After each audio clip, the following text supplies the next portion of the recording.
ഈ തെയ്യം വരച്ച ആളിപ്പോ ജീവിച്ചിരിപ്പുണ്ടോ എന്നാണ് കുറെ കമന്റ്സ് തന്നിരുന്നത്.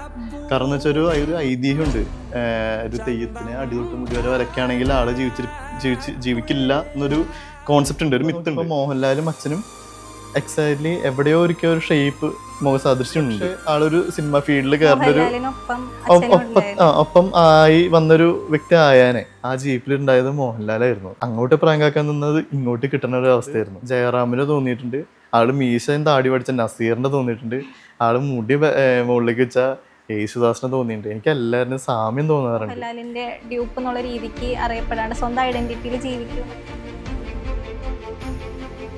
മോഹൻലാലിന്റെ അപരൻ അന്തരിച്ചു എന്നുള്ള രീതിക്കാണ് സോഷ്യൽ മീഡിയ എടുക്കുന്നത്. അച്ഛന്റെ ഒറിജിനൽ പേരാണ് കാർത്തികൻ തന്നെ. ഇതൊക്കെ ബിനാലയിലെ വെച്ച പെയിന്റിങ്സാ, കൊച്ചി ബിനാലല്ലേ അവിടെ വെച്ച പെയിന്റിങ്സ് ആണ്.